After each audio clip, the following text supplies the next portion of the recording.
History की गल करिए तो अंग्रेज़ों का आगमन जोड़ा है और वो तो बाद इंग्लिशमैन जोड़े है उन्होंने हिंदुस्तान को कंट्रोल किया और कितना जोड़ा है हिंदुस्तान का संविधान जोड़ा बनना शुरू है। ठीक है जी, वो जो हिंदुस्तान के संविधान दी जड़ा चलियाँ वो कितने है 1773 के सब तो पहला आएगा रेगुलेटिंग एक्ट। ठीक है जी, ਜਿਹੜਾ 1773 ਦੇ ਵਿੱਚ ਰੈਗੂਲੇਟਿੰਗ ਐਕਟ ਆਉਂਦਾ ਹੈ ਇਹਦੇ ਸਦਕਾ ਹੀ ਹਿੰਦੁਸਤਾਨ ਦੇ ਵਿੱਚ 1774 ਦੇ ਐਕਟ ਸਦਕਾ 1774 ਨੂੰ ਪਹਿਲੀ ਵਾਰੀ ਸੁਪਰੀਮ ਕੋਰਟ ਜਿਹੜੀ ਹੈ ਉਹ ਕਲਕੱਤਾ ਦੇ ਵਿੱਚ ਇਸਟੈਬਲਿਸ਼ ਕੀਤੀ। ਠੀਕ ਹੈ ਜੀ, ਉਸ ਤੋਂ ਬਾਅਦ ਨੈਕਸਟ ਐਕਟ ਜਿਹੜਾ ਆਉਂਦਾ ਹੈ ਉਹ ਆਉਂਦਾ ਹੈ 1793 ਈਸਵੀ ਦੇ ਵਿੱਚ। ਕਲੀਅਰ 20 साल के गैप तो बाद 1793 ईस्वी के सैकेंड एक्ट आ गया जी। उस तो बाद जो एक्ट आएगा वो आएगा 1813 ईस्वी। 1813 ईस्वी के एक्ट की क्या खासियत है, इस रेगुलेटिंग एक्ट के विच ये कहा गया भाई इंग्लिशमैन जो है हिंदुस्तान के लोगों की स्टडी के लिए 1 लाख रुपया जो है 1 लाख जो है रुपये वो रखा जाएगा ईस्ट इंडिया कंपनी द्वारा ताकि हिंदुस्तान के लोगों की एजुकेशन ਵੱਲ ध्यान दिता जा सके। दूसरा ये ईस्ट इंडिया कंपनी जो हिंदुस्तान के उत्ते उस वे राज कर रही है ईस्ट इंडिया कंपनी इनू क्या गया भाई तुसी भी हिंदुस्तान के विच उस समय के भारत के विच तुसी ट्रेड नहीं कर सकते, लेकिन जे तुसी ट्रेड करना चाहते हो ईस्ट इंडिया कंपनी जब हिंदुस्तान से ट्रेड करना चाहती है वो टी ट्रेड कर सकती है, जिनकी चाह पत्ती का ट्रेड कर सकती है हिंदुस्तान के या फिर वो ट्रेड कर सकती है चाइना के नाल। चाइना के नाल किसी भी प्रकार का ट्रेड जो है ईस्ट इंडिया कंपनी द्वारा किया जा सकता है। ठीक है, हिंदुस्तान के नाल हिंदुस्तान के सिर्फ टी ट्रेड किया जा सकता है केंद्र द्वारा ईस्ट इंडिया कंपनी द्वारा, जिन्हें की जी मोनोपली है ईस्ट इंडिया कंपनी की ट्रेड करनी हिंदुस्तान के वो खत्म होगी। दूसरी गल आपकी है 1 लाख रुपया रखा गया कल हिंदुस्तान के लोगों की एजुकेशन नाल दी नाल जिहड़ी है जो इंग्लिशमैन है जो हिंदुस्तान के अपने धर्म का प्रचार करना चाहते हैं उन्होंने भी इजाजत दी गई कदों 1813 ईस्वी द्वारा। ठीक है जी, 1833 ईस्वी का एक्ट जो है इसकी क्या खासियत है 1833 देखो 1833 ਦੇ ਵਿੱਚ जो ਜਿਹੜਾ person governor general of Bengal है, ठीक है जी, लॉर्ड विलियम बेंटिक उस समय गवर्नर जनरल ऑफ बंगाल है। इस पर्सन ਨੂੰ लॉर्ड विलियम बेंटिक ਨੂੰ लॉर्ड विलियम बेंटिक ये गवर्नर जनरल ऑफ बंगाल है। इस पर्सन ਨੂੰ गवर्नर जनरल ऑफ इंडिया उस समय का जो हिंदुस्तान है उसका की बनाता गया गवर्नर जनरल ऑफ इंडिया बनाता। जो क्वेश्चन पूछेगा last governor general of Bengal तो किसका नाम आएगा विलियम बेंटिक। ठीक है जी, first governor general of India तो किसका नाम आएगा विलियम बेंटिक। ठीक है जी, सती प्रथा की जो सती प्रथा है जो कुरीति हिंदुस्तान के उस वे चल रही है उन्होंने भी किहने खत्म किया लॉर्ड विलियम बेंटिक ने। Sati system was abolished by William Bentinck in 1829 जिन्हें कि 1829 के विच लॉर्ड विलियम बेंटिक ने सती सिस्टम जो है अबॉलिश किया है वाज अबॉलिश्ड। ठीक है जी, उस तो बाद आप देखते हैं जो हिंदुस्तान के अगे अगली जो डिवेलपमेंट होती है 1853 इस तो बाद अगला एक्ट आएगा 20 साल तो बाद। ठीक, लेकिन होता की है 1857 ईस्वी के हिंदुस्तान के एक रिवोल्ट हो जाता है 1857 ईस्वी का रिवोल्ट हो जाता है। ठीक, इस रिवोल्ट तो बाद नेक्स्ट एक्ट आएगा वो आएगा 1858 ईस्वी के। ठीक, जी पोस्ट है उस वक्त तक वो पोस्ट सी गवर्नर जनरल ऑफ इंडिया की उस पोस्ट को की कर दिता गया अबोलिश कर दिता गया। एक नवी पोस्ट लैके आए 1855 वाइसरॉय ऑफ इंडिया। तो क्वेश्चन पूछेगा भाई जो 1857 ईस्वी का विद्रोह होया उस वेले हिंदुस्तान का वाइसरॉय कौन सी? तो उस वेले हिंदुस्तान का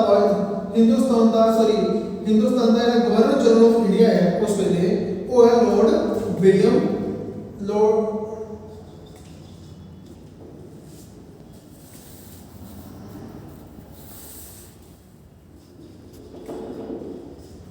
लॉर्ड कनिंघम।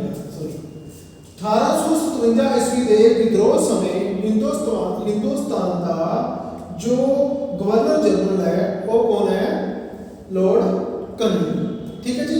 तो last governor general of India कौन होया? Lord Cunningham.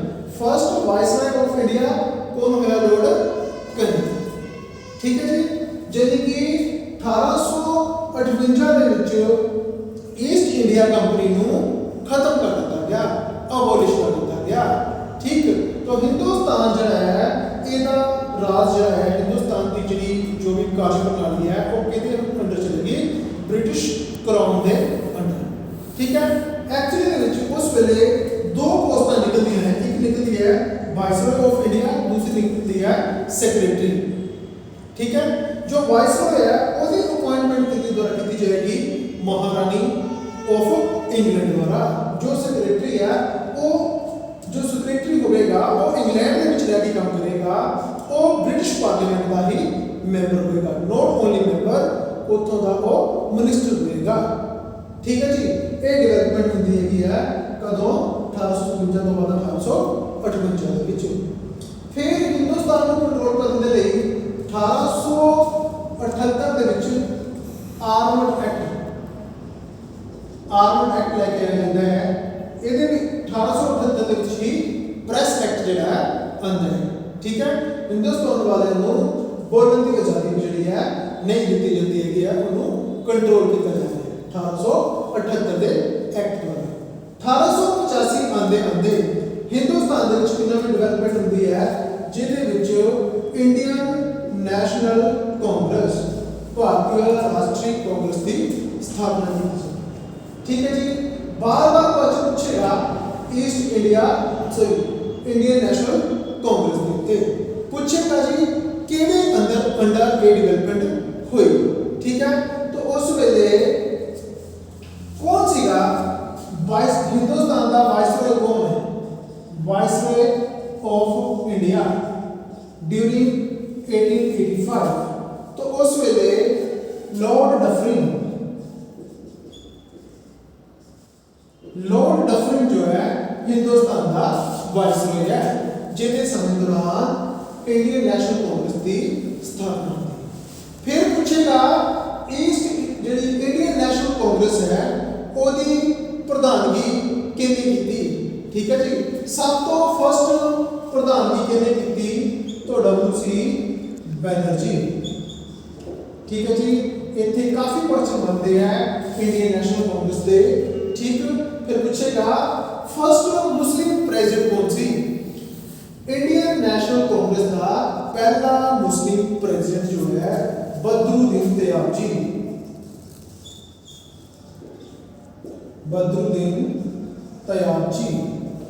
ठीक है जी। फिर इतने पूछेगा दसो इंडियन नेशनल कांग्रेस की फर्स्ट लेडी प्रेसिडेंट कौन बनी? ठीक है जी। जेकर फर्स्ट लेडी की गल की जाएगी तो वो बनेगी फर्स्ट लेडी है दैट इज एनी बसंत जो कि आयरिश लेडी है, आयरलैंड के नाल रिलेटेड है। ठीक है जी। तो जेकर फर्स्ट इंडियन लेडी की गल करिए आपां तो ओदा नाम आएगा सरोजनी नायडू।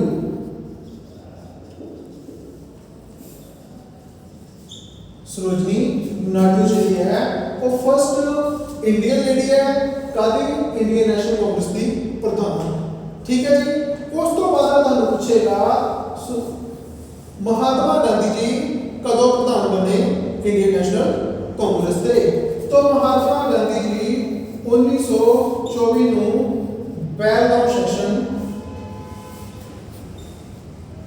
ਸੈਸ਼ਨ ਦੀ ਪ੍ਰਧਾਨਗੀ ਜਿਹੜੀ ਹੈ ਉਹ ਕਿਹਨਾਂ ਨੇ ਕੀਤੀ ਹੈ 1924 ਦੇ ਵਿੱਚ महात्मा गांधी जी ने। ठीक है जी। तो 1885 ईस्वी तो लैके 1907 तक 1885 तो 1907 तक जो टाइम पीरियड चलेगा वो चलेगा मॉडरेट पीरियड। ठीक है जी।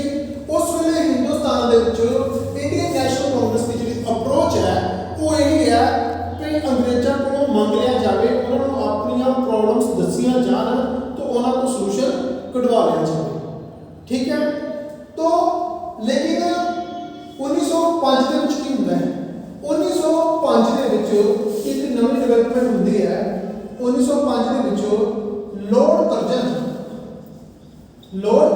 1905 के विच हिंदुस्तान का वाइसरॉय है उस वक्त।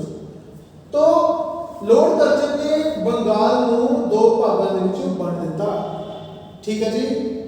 दो भागों ਦੇ ਵਿੱਚ ਵੰਡ ਦਿੱਤਾ लॉर्ड कर्जन ने बंगाल ਨੂੰ 1905 ਦੇ ਵਿੱਚ।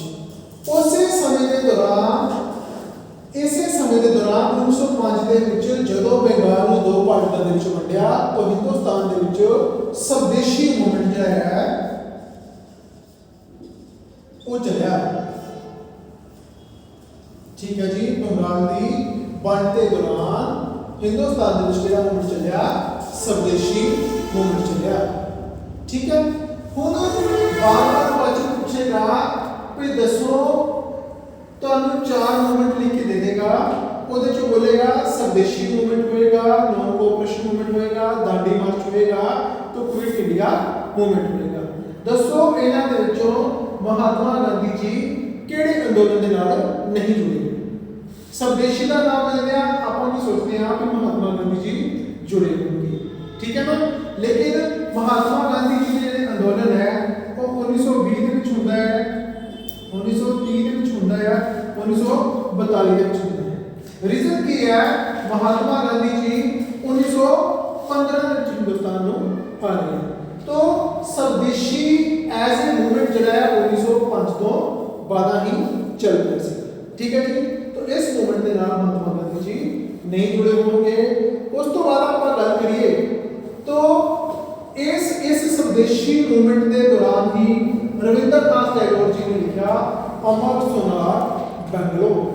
ठीक है जी। ये लिखा अमर सोनार बैंगलोर जिहड़ा कि अज बांग्लादेश का की बनया नेशनल एंथम बनया। ठीक। क्वेश्चन पूछेगा दसो रविंद्रनाथ टैगोर जी ने किस किस देश का नेशनल एंथम लिखा।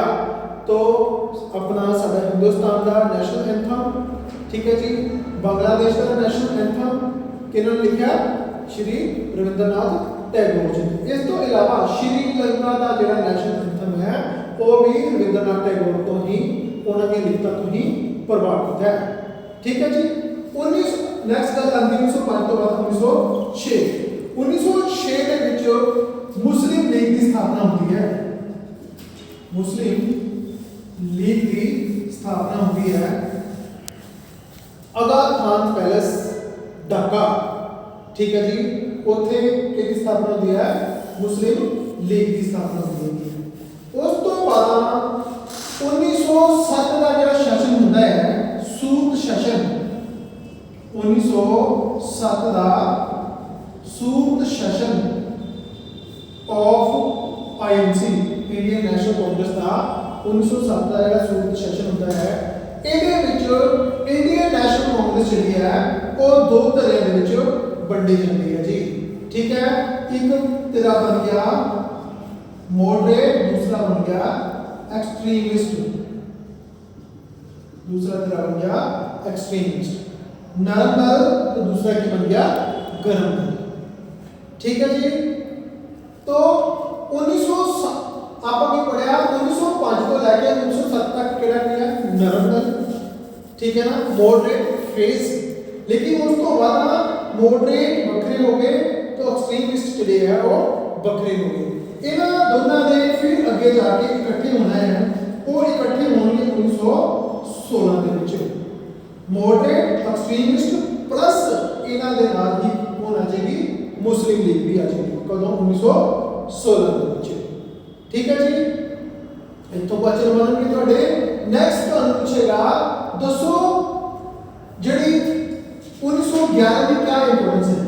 1911 ਦੇ ਵਿੱਚ ਪਹਿਲੀ ਇੰਪੋਰਟੈਂਸ ਇਹ ਹੈ ਕਿ ਜਿਹੜਾ ਸਾਡਾ ਉਸ ਵੇਲੇ ਦਾ ਸਵਦੇਸ਼ੀ ਮੂਵਮੈਂਟ ਚੱਲਦਾ ਹੈ, ਉਹ ਮੂਵਮੈਂਟ ਨੇ ਕਿਆ ਸਾਨੂੰ ਲਿਆ ਕੇ ਦਿੱਤਾ ਕਿ ਜਿਹੜੀ ਬੰਗਾਲ ਦੀ ਵੰਡ ਕੀਤੀ ਗਈ ਸੀ ਨਾ ਉਹਨੂੰ ਰੱਦ ਕਰ ਦਿੱਤਾ ਗਿਆ। ਠੀਕ ਹੈ। तो 1911 ਦੇ ਵਿੱਚ ਹੀ ਦਿੱਲੀ ਨੂੰ ਹਿੰਦੁਸਤਾਨ ਦੀ ਕਿਆ ਬਣਾਇਆ ਗਿਆ? ਕੈਪੀਟਲ ਬਣੀ ਦਿੱਲੀ। ਕਲਕੱਤਾ ਨੂੰ ਦਿੱਲੀ ਜਿਹੜੀ ਹੈ ਉਹ ਕੈਪੀਟਲ ਜਿਹੜੀ ਹੈ ਚੇਂਜ ਕੀਤੀ ਗਈ। ਦਿੱਲੀ ਦਰਬਾਰ ਵੀ ਹੈਡ ਹੋਇਆ 1911 ਦੇ ਵਿੱਚ ਹੀ। ਕਲੀਅਰ। 1915 ਦੀ ਕਿਆ ਇੰਪੋਰਟੈਂਸ ਹੈ? 1915 ਨੂੰ महात्मा गांधी जी है ये वापस हिंदुस्तान परते। ठीक है जी। तो 1919 ਦੇ ਵਿੱਚ ਇੱਕ ਤਾਂ ਚੀਜ਼ ਇਹ ਹੁੰਦੀ ਹੈ ਕਿ 1919 ਦੇ ਵਿੱਚ ਜਲਿਆਂਵਾਲੇ ਬਾਗ ਦੀ ਘਟਨਾ ਹੁੰਦੀ ਹੈ। ਠੀਕ ਹੈ ਨਾ। तो ਇਹਦੇ ਨਾਲ ਹੀ ਨਾਲ ਮੌਂਟੈਗਿਊ ਚੈਮਸਫੋਰਡ ਜਿਹੜੇ ਆ ਉਹਨਾਂ ਨੇ ਜਿਹੜੀ ਰਿਪੋਰਟ ਦਿੱਤੀ ਹੈ ਉਹ ਵੀ ਦਿੱਤੀ ਹੈ 1919 ਨੂੰ ਦਿੱਤੀ ਹੈ। ਠੀਕ। 1919 ਜਲਿਆਂਵਾਲੇ ਬਾਗ ਦੀ ਘਟਨਾ ਦੀ ਜਾਂਚ ਕਰਨ ਦੇ ਲਈ ਬਣਾਇਆ ਗਿਆ ਕਿਹੜਾ commission? Hunter commission. Hunter commission ਜਿਹੜਾ ਹੈ ਉਹ ਬਣਿਆ ਹੈ ਕਿਹਦੀ ਜਾਂਚ ਕਰਨ ਦੇ ਲਈ? ਜਲਿਆਂਵਾਲੇ ਬਾਗ ਦੀ ਜਿਹੜੀ ਘਟਨਾ ਹੁੰਦੀ ਹੈ ਉਹਦੀ ਜਾਂਚ ਕਰਨ ਦੇ ਲਈ। 1920 ਦੇ ਵਿੱਚ ਕੀ ਹੁੰਦਾ ਹੈ? महात्मा गांधी जी ने मूवमेंट चलाया। ठीक है जी। वो केड़ा मूवमेंट सीगा? महात्मा गांधी जी ने 3 मूवमेंट चलाए। एक मूवमेंट चलाया 1920 ਦੇ ਵਿੱਚ, ਇੱਕ ਚਲਾਇਆ 1930 ਦੇ ਵਿੱਚ दांडी मार्च ਜਿਹੜਾ ਚੱਲਦਾ ਹੈ। ठीक है। ਤੇ ਇੱਕ ਚਲਾਇਆ क्विट इंडिया 1942 ਦੇ ਵਿੱਚ।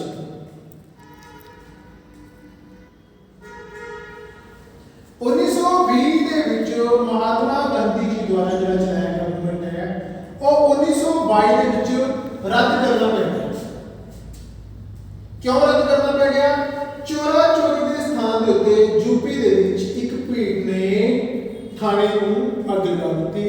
ਮਹਾਤਮਾ ਗਾਂਧੀ ਜੀ ਇਸ ਤੋਂ ਬਹੁਤ ਖਫਾ ਹੋਏ, ਦੁਖੀ ਹੋਏ। ਤਾਂ ਉਹਨਾਂ ਨੇ ਕੀ ਕੀਤਾ? 1920 ਦੇ ਵਿੱਚ ਜਿਹੜਾ ਤੁਹਾਡਾ मूवमेंट चलिया है उन्होंने की किया? रद्द कर दिया। ठीक है जी। तो 1922 ਦੇ ਵਿੱਚ ਜਦੋਂ मूवमेंट रद्द हो गया तो एक नवी पार्टी होने में चलती है। उस पार्टी का क्या नाम है? स्वराज पार्टी। केड़ी party? Swaraj party.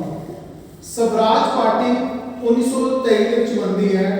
CR Das and Motilal Nehru दो जने ने मिलके ये पार्टी बनाई है 1923। केड़ी पार्टी है? स्वराज पार्टी। ठीक है जी। उस तो बाद 1927 ਦੇ ਵਿੱਚ बनता है साइमन कमीशन। केड़ा कमीशन बनेगा? साइमन कमीशन 1927 ਦੇ ਵਿੱਚ बनेगा। तो ये साइमन कमीशन ਜਿਹੜਾ है हिंदुस्तान ਦੇ ਵਿੱਚ ਪਹੁੰਚਿਆ 1928 ਨੂੰ। ਸਾਈਮਨ ਕਮਿਸ਼ਨ ਜਿਹੜਾ ਹੈ ਉਹ ਹਿੰਦੁਸਤਾਨ ਦੇ ਵਿੱਚ ਪਹੁੰਚਦਾ ਹੈ। ਠੀਕ ਹੈ ਜੀ। ਸਾਈਮਨ ਕਮਿਸ਼ਨ ਦੇ ਸਾਰੇ ਮੈਂਬਰ ਜਿਹੜੇ ਹੈ ਉਹ ਕੀ ਹੁੰਦੇ ਹੈਗੇ ਹੈ? ਇੰਗਲਿਸ਼ਮੈਨ ਹੁੰਦੇ ਹੈ। ठीक है। तो इस करके गो बैक साइमन